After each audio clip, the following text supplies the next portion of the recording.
Hey, I'm Logan with Inside the Kings. I'm joined here by NBA champion and newest Sacramento King, Juan Toscano-Anderson. Juan, how you doing? I'm good, man. I'm very well. Yourself? Happy New Good, Year. good. Yeah, Happy New Year, man. It's nice to talk to you. So it's been about 3 weeks since you signed with Sacramento. What's one quick takeaway from your time here so far? The vibes here are elite. The culture here, Sure. great group of guys from the top down. So that's been uh, it's been very fun to be a part of. Like just even outside of you know X's and O's and like wins and losses. It's a fun place to come and work. Right. Yeah. Speaking of culture, I guess I'm sure you knew about the beam before coming here. But how's your perspective on like lighting the beam changed from before compared to now? Because that's just such a big deal with Kings fans, especially. Yeah, I mean, I think it's pretty cool. I think it's something that everybody gets excited about, right? And it's like makes it more enticing to win. Like winning is already enticing enough, but like it's kind of like, oh, you get dessert after dinner, if you eat your dinner, like that's pretty cool. So I mean, it's something that brings everybody together from fans to spectators to the players and everybody in the organization as well. In the city of Sacramento, it's pretty cool. I Right. actually drove around the other night. You could see the beam from all over the city. It's like, damn, that's actually tight. Yeah, yeah. That's the coolest part about it, seeing it at night. Yeah. So one thing is like, sorry, I'm gonna ask this, not calling you old, but you did come in the third oldest player on the team. Okay. Um, have you been able to use your experience to come in as like a leader, or have you been more laid back, like letting the vibes stay how they were before? I mean, I'm new to this, right? Like, Mhm. one thing about being a leader is understanding, to get in where you fit in. Like, being a leader is not like always rising to the top and being like, hey guys, like, that's not who I am. I organically build relationships and I build trust with people prior to me coming in and, inputting an opinion or my perspective on anything. My first goal is to build the trust of my teammates and the guys who have put in the work to build this culture. And I think that's part of my leadership qualities is understanding that I am new here, right? And you have Right. to build rapport first before you can become a quote unquote leader. And that's what I'm trying to do now. Right. I know like relationships, you spent time in Golden State with Mike Brown. Do you all have like a tight relationship? Like, was it nice reuniting with him and here in Sacramento? Of course. Yeah, we do have a pretty good relationship. He knows me very well.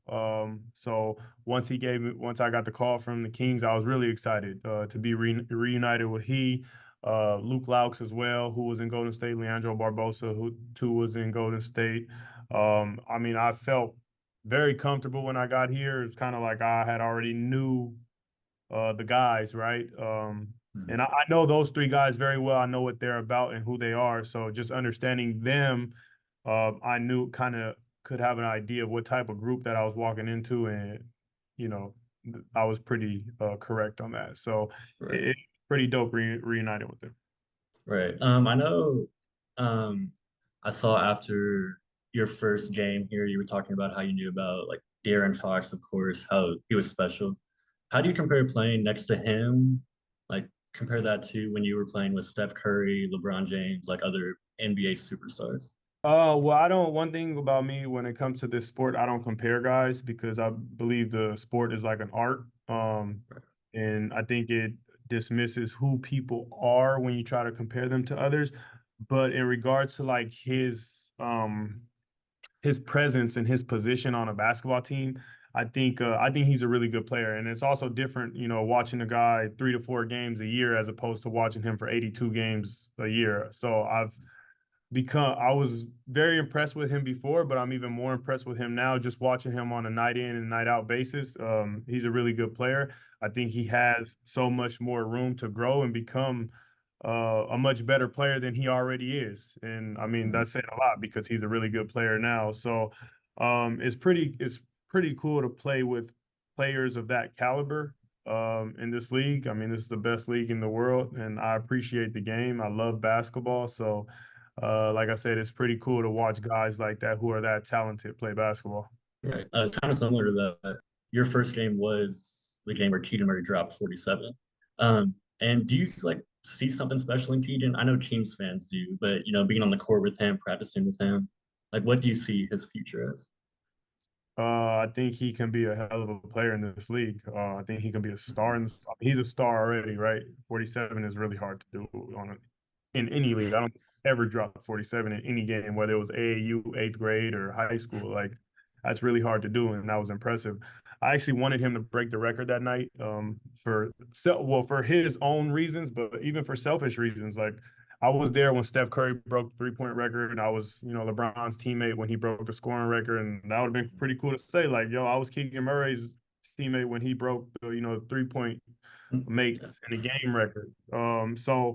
I've been very blessed to be around good basketball, and I'm even more, like I said, more blessed to be, play with De'Aaron Fox, play with young talent like Keegan Murray. It's delightful to be a part of, man. It's really cool. I right. don't take it for granted.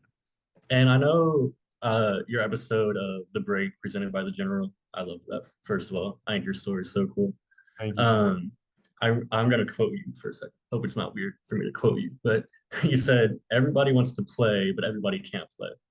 Like, how do you deal with going into a game not knowing if you're gonna play or That's where being a professional comes in and understanding that you're a part of a team. Um, Everybody doesn't get the glory on a team. When you drive a Ferrari, every part of the Ferrari doesn't get the glory. People only look at the emblem on the front of the car, but nobody even talks about the engine, right? not? Hmm. Um, every part of a team is important to a team's success. And you have to understand that. And I think that's what I've come to understand at the age of 30. I didn't understand that at the age of 26 or 27, but I do understand that now. And I'll do my part and to try to be a part of my team's success. And so that's just how I look at it. I wake up every day, I do my job, and I'm happy to have a job. I'm happy to be able to play basketball. And for me, uh, for me, that's enough, right? Obviously, I want more out of life, but for me, that's enough. I just want to be happy, and I want to be in the NBA, and I want to play basketball and compete at a high level, and I get to do that every day against elite talent every single day. So I get to make my teammates better, and that's my job right now. It's a great perspective to have. Yeah. I one last question maybe, but I know in that same episode you talked about wanting to like bring an NBA team to Mexico. Do you have any like I know it's looking ahead to the future, but any post-retirement plans to like about ownership or like getting involved to like make that come true? Yeah, of course, I would love to be a part of the ownership group. The Mexico City team. Hopefully, the timing lines up correctly, Hmm. and the opportunity presents itself for me. But I would definitely love to be a part of that. Yeah, I hope so. But I think that's all. But I really appreciate your time. Yeah, Of course, man. Thank you. yeah, Happy New Year. yeah. Good luck, bro.